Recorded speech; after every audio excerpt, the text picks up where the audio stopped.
From Lagos, the nation's commercial capital, this is the news at 10. Live from Channels Television. Reporting tonight, Anne Waodo.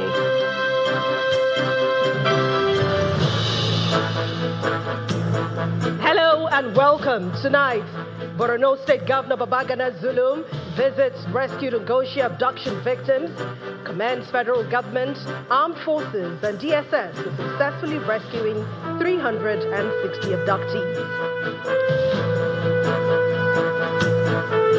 Women and youth from several Ijaw communities in Delta State shut down key Chevron flow stations in protest over non-implementation of INEC ward and polling unit delineation reports. 3 passengers confirmed dead after a train derailed on the Warri-Takwe train service route as the Nigerian Railway Corporation deploys emergency teams to assist and manage the situation. And Iran and Israel pause strikes but warn of future retaliation if the ceasefire is breached again.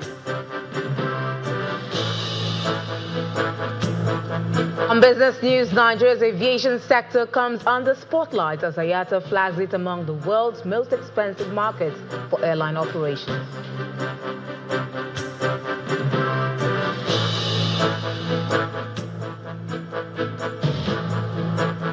And from the nation's capital, Foreign Affairs Minister Bianca Odumegu Ojukwu says Nigeria may consider retaliatory measures against South Africa following renewed hostility towards Nigerians and other black African migrants.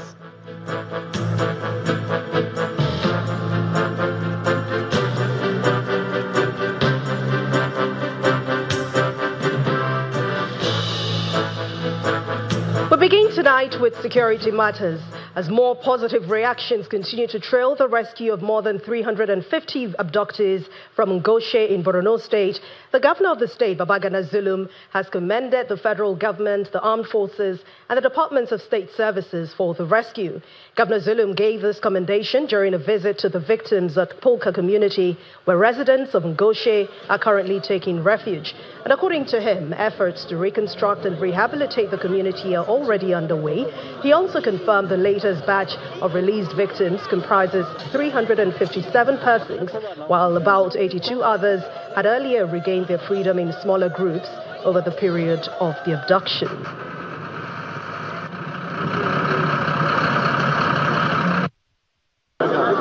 Following the release of the abducted women and children, numbering about 434.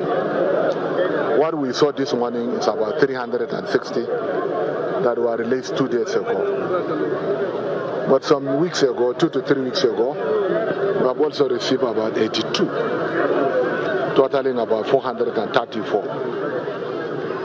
I want to express my deepest appreciation on behalf of the government and people of Borno State, and on behalf of the Goda community in general, to the President of the Federal Republic of Nigeria, President Bola Ahmed Tinubu, for all the efforts that he has been making in ensuring return of peace and stability, not only to Borno State but Nigeria in general. I want to call upon people of Borno State to remain calm and law-abiding, as the federal government is doing everything possible to restore normalcy to this general area. I also want to use this opportunity to commend the efforts of the Nigerian Armed Forces, commend the efforts of the Office of the National Security Advisor, commend the Office of the Department of Security Services, and all other security agencies. Meanwhile, the government of Oyo State has demolished a building used as hideout by the kidnappers who abducted the sister to the former Minister of Power, Mr. Bayo Adelabu, and her twin sons at the Ring Road area of Ibadan, the Oyo State capital. A move the government believes reinforces its zero tolerance against criminality. The victims were abducted on June the 3rd this year along the Lewura Ring Road, Ibadan. A breakthrough into the case came when intelligence reports linked the structure to the criminal gang responsible for the abduction, leading to their eventual rescue. The house, located at Ayegun Oleo area of Oluyole local government, was brought down down this morning in a demolition exercise carried out by the Ministry of Lands and Housing in collaboration with security agencies.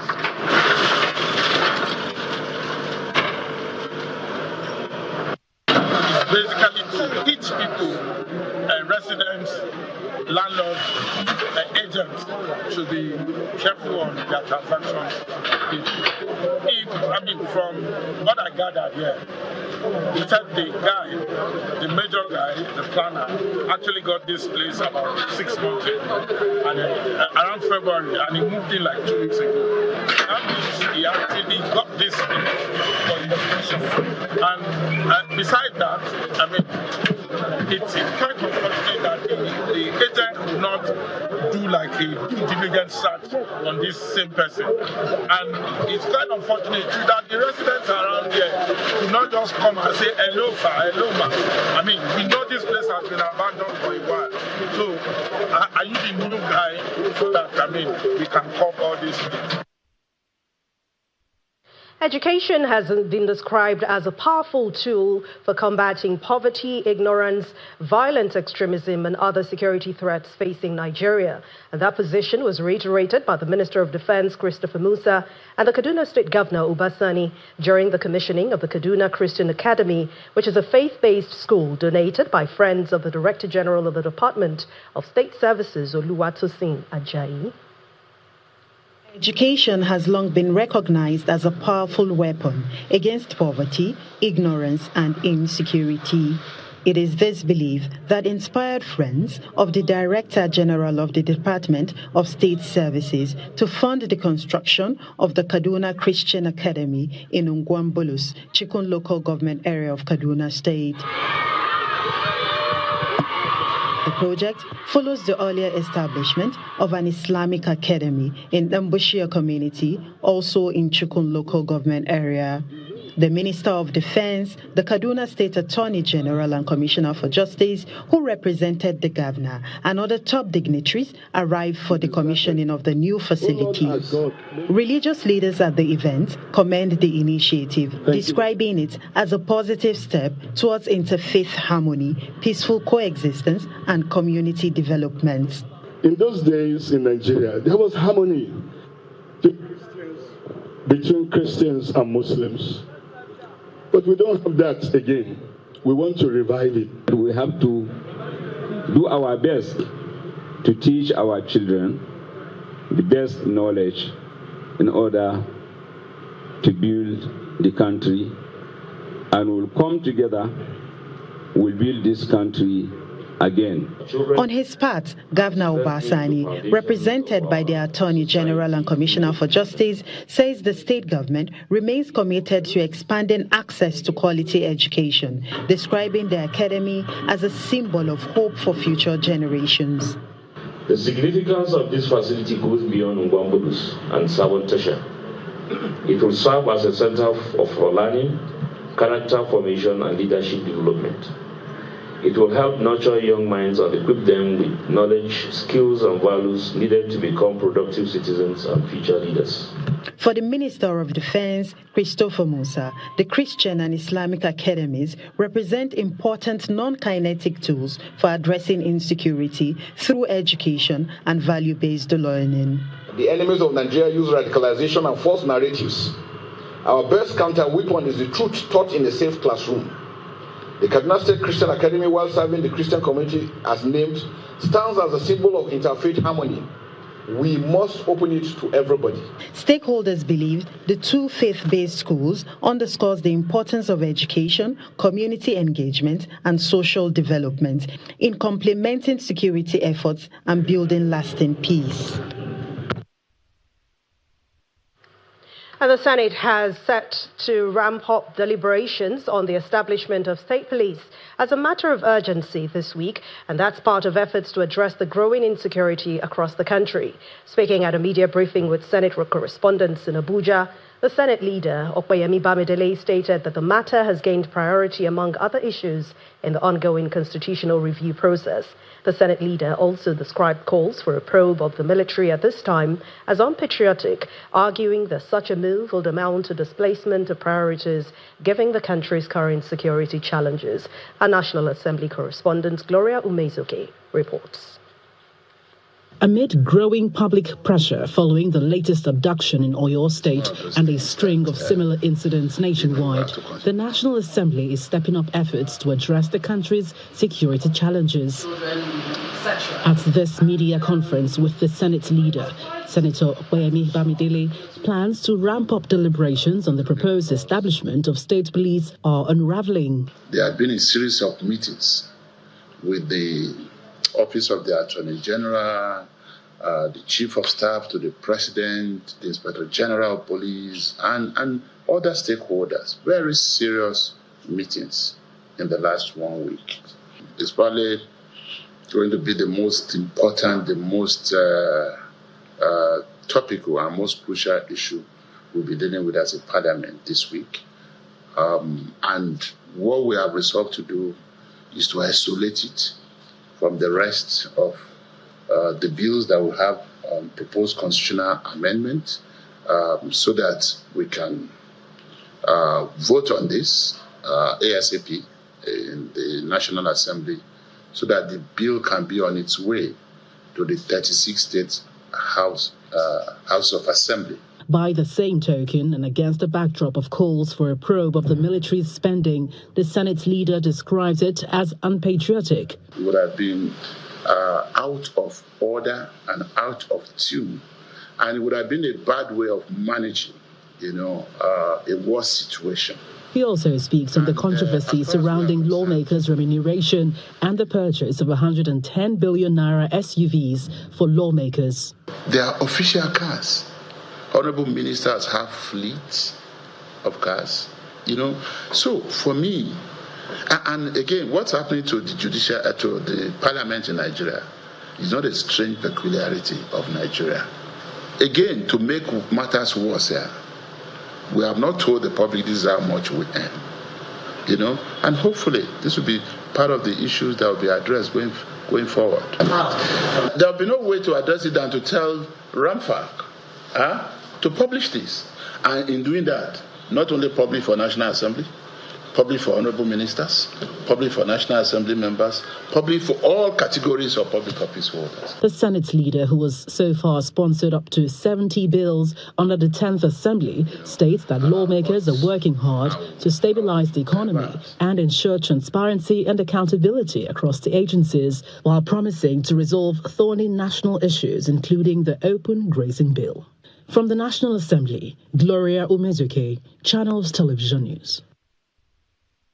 And away from security matters, women and youth from several Ijaw communities in Delta State have shut down key Chevron flow stations in protest against the non-implementation of the INEC ward and polling unit delineation report in the Warri Federal Constituency. And this action is coming as the governor of Delta State, Sheriff Aburawuri, convened a peace meeting with Ijaw, Ishekiri and Urobo leaders to prevent an escalation of tension.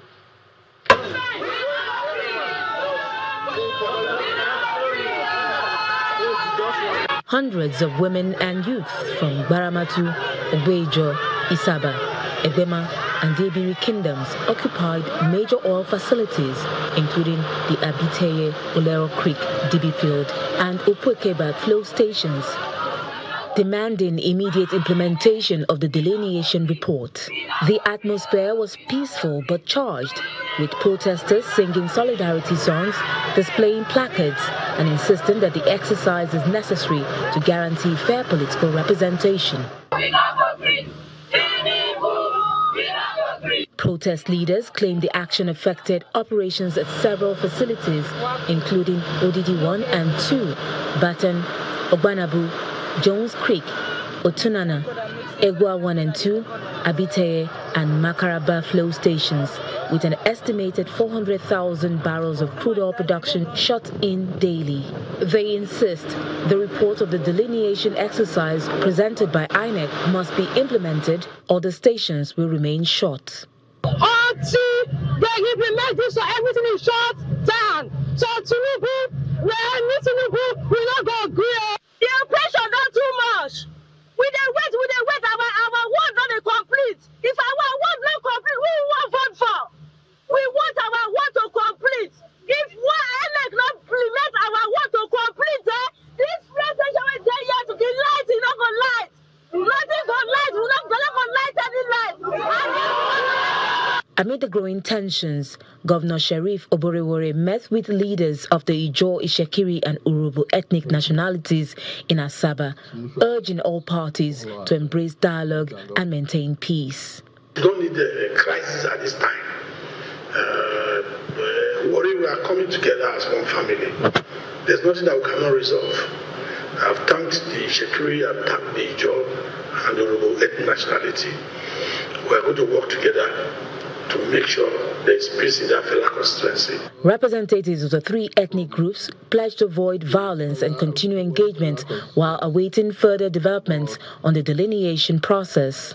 Governor has given us a marching order to ensure that there is no crisis. Actually, I assure indigenes of this state, no Ijaw man is or will plan to attack any Chekiri man in his village. As Chekiri, we had our own position regarding the wall delineation. But the governor has spoken that everybody must keep their sword. And we've all agreed to keep peace, and we'll go back home and relay that. While the delineation dispute remains unresolved, stakeholders say sustained dialogue is crucial to preserving peace and stability in the oil-rich Warri Federal constituency.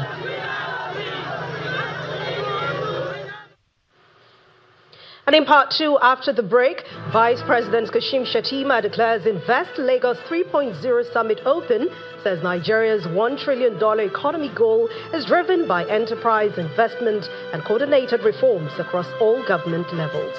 Please join us again.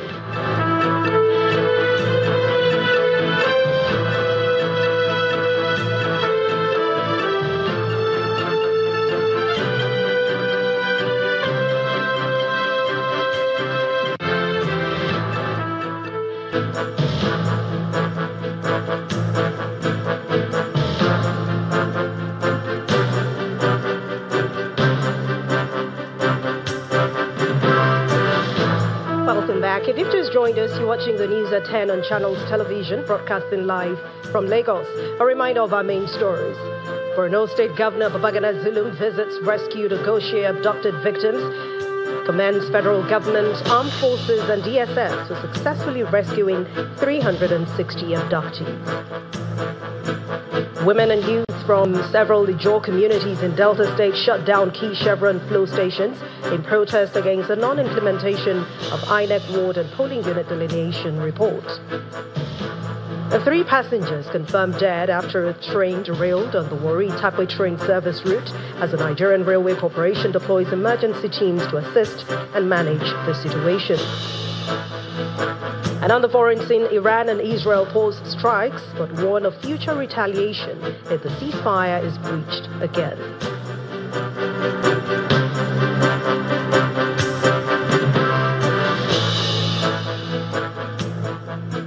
On another rather sad note, the Nigerian Railway Corporation has confirmed that 3 passengers made up of 2 adults and 1 infant have died after a train operating on the Warri-Takwe corridor derailed on Monday. According to a statement by the NRC's Managing Director, Kayode Okwefa, emergency personnel and relevant agencies have been mobilized to the scene to assist the affected passengers and manage the situation.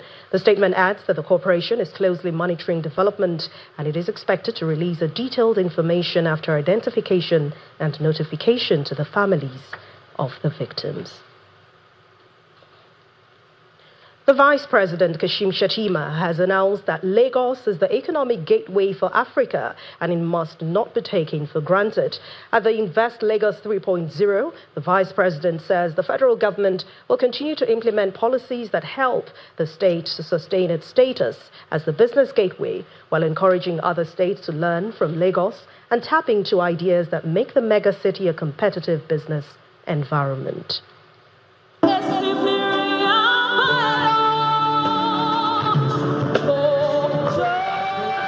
Lagos is a pulsating hub of energy and innovation, a home for over 20 million dreamers and builders. At Invest Lagos 3.0, global leaders, visionaries, and partners unite with a singular purpose: to unlock new potential and forge a path towards sustainable prosperity. The opportunities are here, the market is here, the talent is here, the leadership is here. Put them all together and we build prosperity that reaches far beyond our borders. The governor of the Center of Excellence and the State of Aquatic Splendor. Beyond its welcoming atmosphere, the city stands as a strategic hub, bolstered by a government deeply committed to progress. We're announcing to the world that if you want to reach Africa and benefit from its boundless market and economic potential, then Lagos certainly offers the most viable and appealing route. If you want to unlock the potential of the African continental free trade area, the world's largest free trade area by number of participating countries and home to over 1.4 billion people and a combined GDP of over 3 trillion, then Lagos presents that opening door corridor. From smart mobility to digital transformation, from food security to clean energy, providing solutions is germane to development. I see Lagos standing among the tallest, with clean energy powering industry, ports and rail connecting markets, where digital finance moves enterprise at speed. Creativity becomes export power, and young people build global companies without leaving home. The Vice President of the Federal Republic of Nigeria, Senator Kashim Shettima. The federal government, through the nation's #2 citizen, restates its commitment to active subnational development through strategic partnerships and targeted support. This summit therefore goes beyond the promotion of investment within a specific geography. It imagines Lagos as Africa's business gateway, aligned with the national promise of building $1 trillion economy. Since the commencement of our administration, we have implemented far-reaching macroeconomic reforms designed to restore market confidence, improve fiscal sustainability, and unlock private capital at scale. While the federal government commits to providing support, Imo State is positioning itself as a proactive partner in progress. At a time we were challenged by security, we took the bull by the horn, collaborated with federal security agencies. In Imo State, you can do your businesses now, day and night. So we have not only repaired the roads, we have not only prepared and upgraded our international airports, we are now dredging Orash River into the sea, so that when you come to do business in Imo State, you move by land, by air, and by sea. For the nation's commercial capital, principal actors say this is more than an investment summit. It is a platform for transformation as the future is being built. Still ahead on the news at 10, the International Air Transport Association identifies Nigeria among the world's most expensive countries for airline operations, cites high costs that continue to challenge carriers. And that's in business news. Please join us again.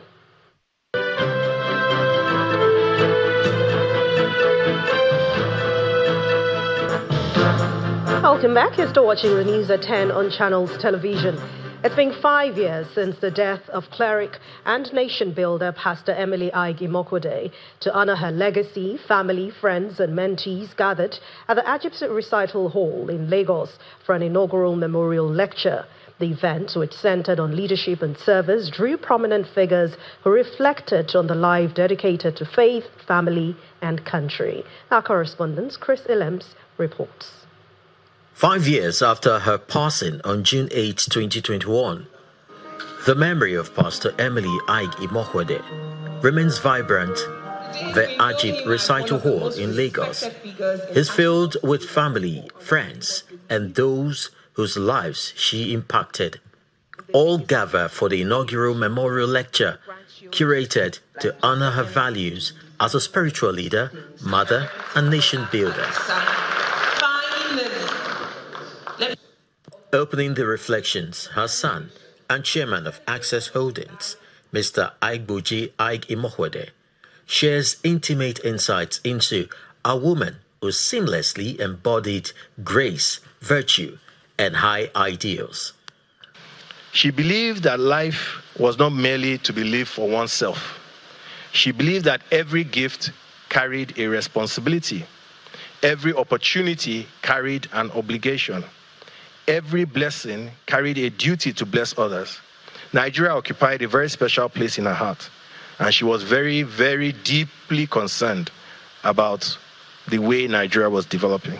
But she believed, and she said so often, and I believe as well, that in the promise of this nation, there is never lost hope, and that the best days are yet to come. Delivering the keynote address on the theme Leadership, Service to God, Family, and Nation, Catholic Bishop of Sokoto Diocese, Matthew Hassan Kuka, challenges the audience on the true essence of governance.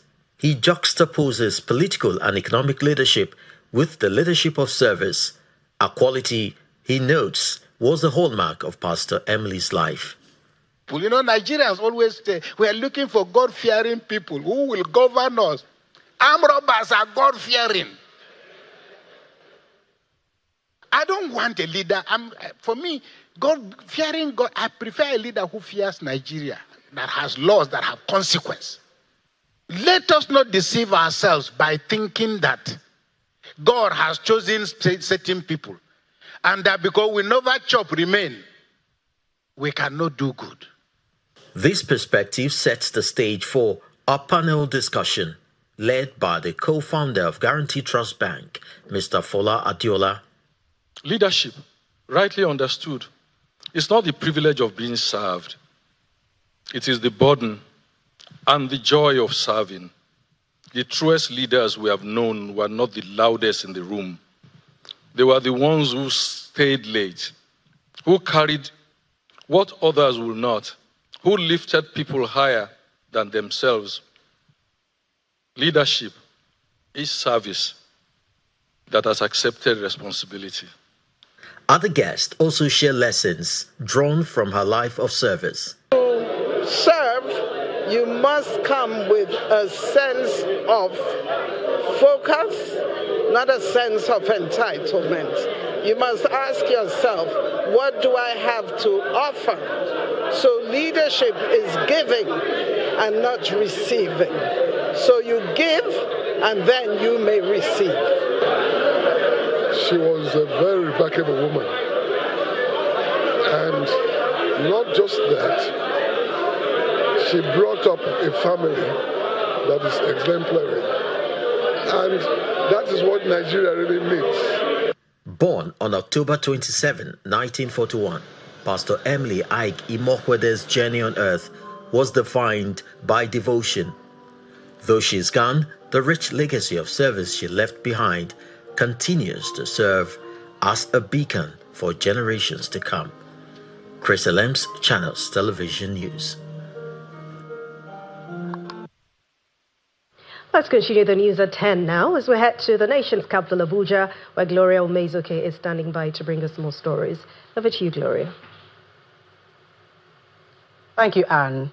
As Nigeria joins other African nations in evacuating its citizens from South Africa following weeks of xenophobic violence, the Minister of Foreign Affairs, Ambassador Bianca Odumegu Ojukwu, has emphasized that the federal government is considering retaliatory measures.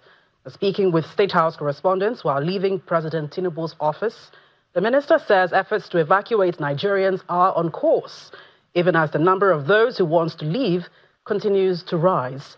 She also frowned at suggestions that most of Nigerians leaving the country are illegal migrants, expressing Nigeria's displeasure with the response of the South African government.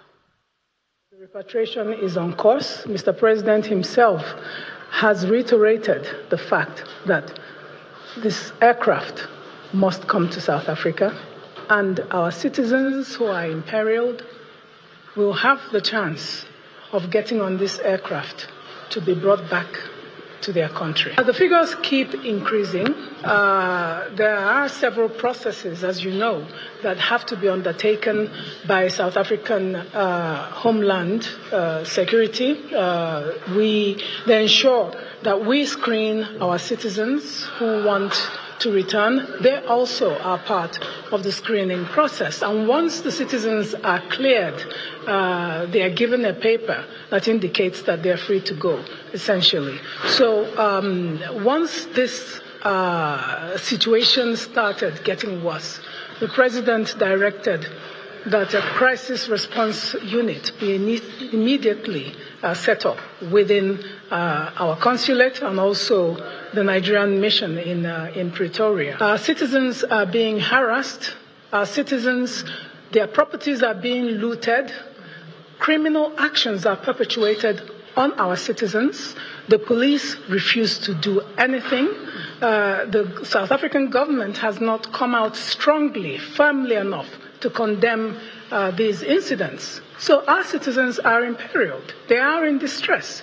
So they cannot be said to be illegal migrants. People who are doing legitimate business have their shops looted. They have their shops set on fire. Children cannot go to school because they are intimidated in their schools. That is a situation that we are considering. This is up to our legislature. This is up to the highest. This is a decision that has to be taken at the highest level of government, but it's not off the table.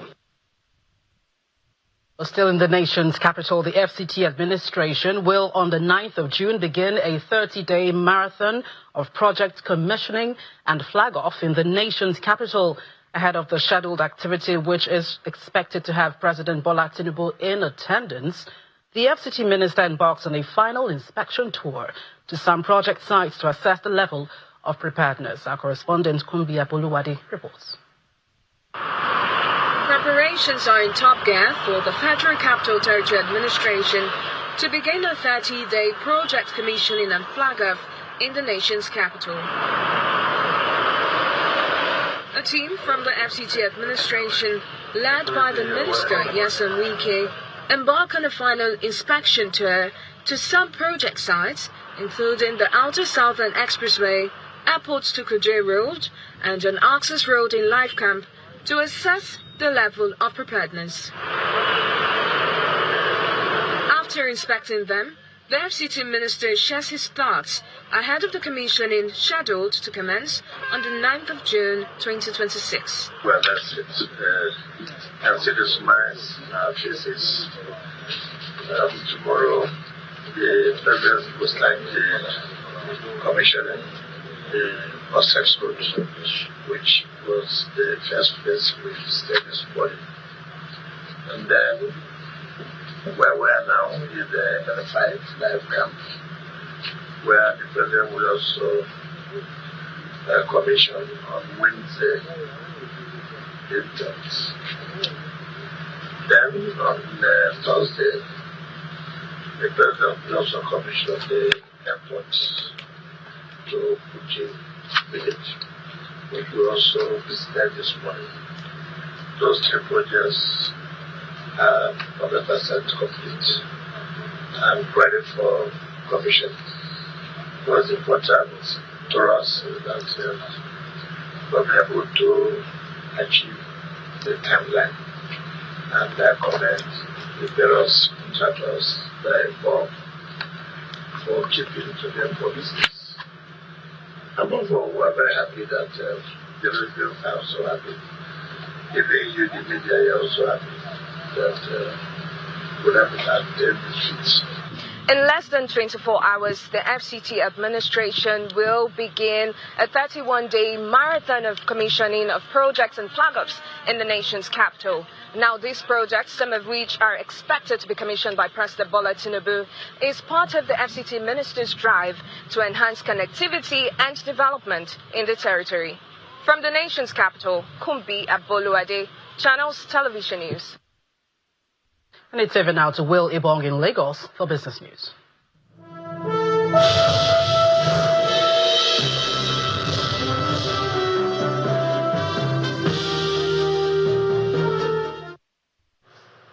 Thank you, Gloria. Now, the International Air Transport Association, IATA, says Nigeria remains one of the most expensive countries for airline operations, citing high taxes, charges, and operating costs. Speaking at its annual general meeting in Brazil, the association's regional vice president for Africa and the Middle East, Kamil Al-Awadi, said that despite ongoing reforms by Nigeria's Minister of Aviation and Aerospace Development, Festus Keyamo, airlines still face significant cost pressures. He said the high-cost environment continues to weigh on competitiveness and profitability in the sector. IATA has now called on ECOWAS countries to implement a proposed 25% cut in aviation taxes and charges to reduce costs and boost airline performance. Let's head now to the domestic equities market. We began the week on a positive note, driven by bargain hunting in MTN Nigeria and Haradel shares. Larry William as well.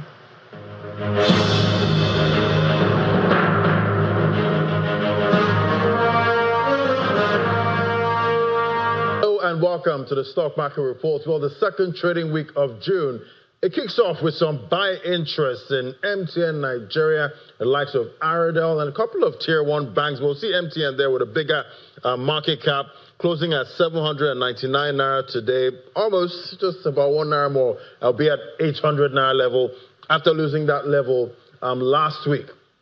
Let's look at the sectors now that we try. We see the banking counter up about 0.59%. We see the likes of Zenith, First Holdco, GTCO adding to their share price today, bumping up the counter over 0.5%. Consumer goods 0.10% higher to close. And oil and gas, we see 0.40%, with Aradel Holdings adding to its share price also. But it was a negative close for the week last week. We'll see if the bulls continue this momentum in this new trading week.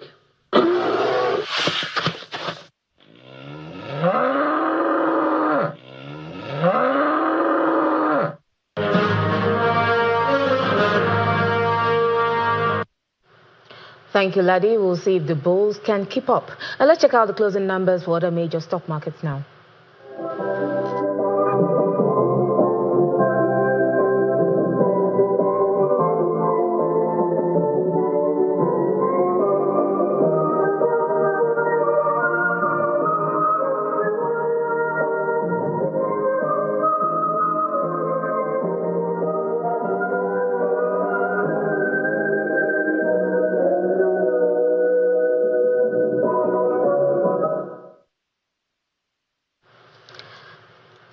And that's business news. I'm Will Ibang is back to Anne for Monday News at 10.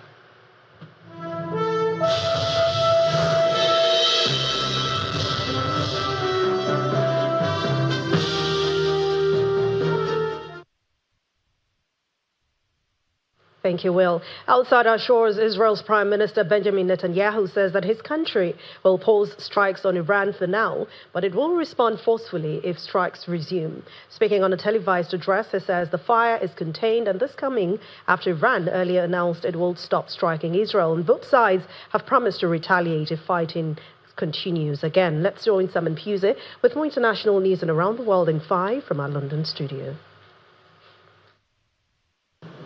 Good evening and welcome to the Channel Studios here in London with your international news around the world in 5. Iran has announced that it will stop striking Israel after the two countries exchanged fire for the first time since April. But in a statement from the country's top military command headquarters, it warned that it will carry out a more severe response if Israel continues striking southern Lebanon. Earlier, Iran released footage of missiles launched at Israel, saying its attacks were the beginning of a full week of continuous strikes. Israel has now reportedly agreed to stop attacking Iran at Donald Trump's request, though that has not been confirmed. Israel carried out airstrikes in western and central Iran after Iran began firing missiles at Israel on Sunday. Meanwhile, the Israeli Defense Forces said it struck military targets in western and central Iran, but did not provide details on the scale of damage or exact locations. Donald Trump had urged Israel not to attack Iran, saying on Sunday he was going to call Benjamin Netanyahu right now and tell him not to retaliate. This has been the first time Iran and Israel have launched attacks at each other's territory since the ceasefire came into force 2 months ago. At least 32 people have died after a magnitude 7.8 earthquake struck off the coast of Mindanao Island in the southern Philippines. The quake hit at 7:37 a.m. local time on Monday, triggering tsunami alerts in the Philippines, Indonesia, Japan and Australia. Videos and images showed buildings collapsing, including a clip of a Jollibee fast food restaurant reduced to rubble, and landslides have been recorded in some areas.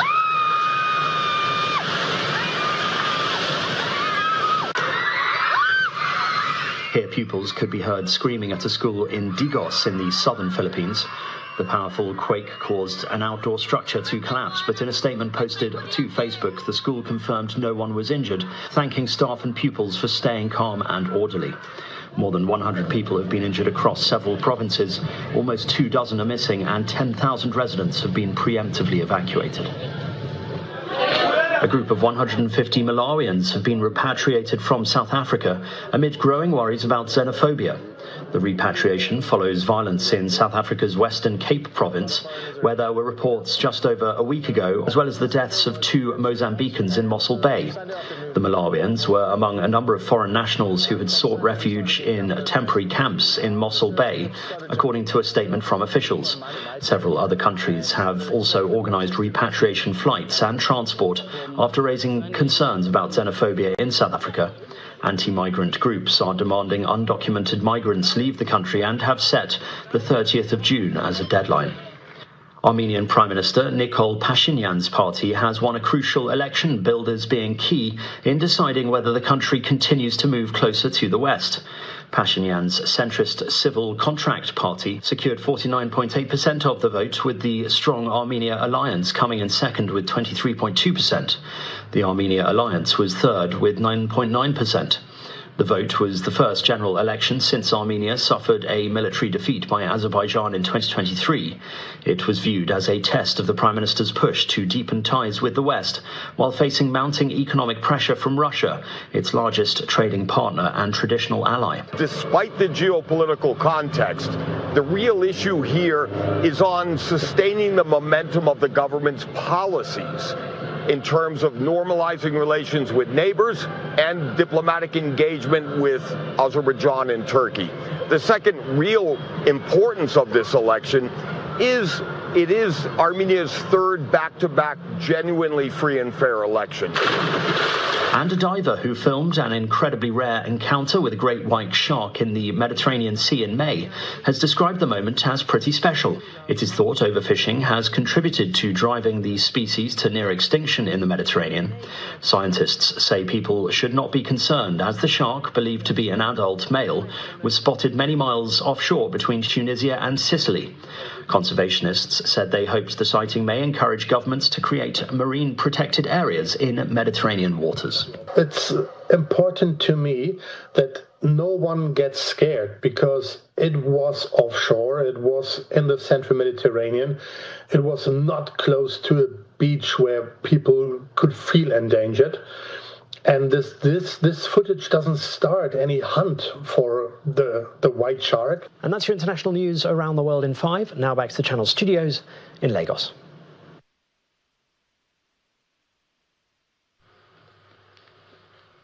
And now in the world of sports, the Super Falcons of Nigeria delivered a commanding second-half performance to defeat Senegal 3-0 in the second of their 2 international friendly games at the Remo Star Stadium in Ikene, Ogun State. And that game happened today. Joy Omewa put Super Falcons ahead in the 48th minute after meeting Shukurat Oladipo's cross with a header. Omewa doubled the advantage in the 55th minute, muscling up her way through the Senegalese backline before finishing for her second of the match. And 6-time African Player of the Year, Asisat Oshoala, slotted home in the 65th minute to seal that win. The victory now caps a strong showing for the Super Falcons as the cup head holders continue their preparation for the upcoming Women Africa Cup of Nations in Morocco. Applauding every touch. A good pass now finds Ajibade, who is charging forward. Ajibade to Monday. Monday gives. Oshola, I mean to say, scores for Nigeria.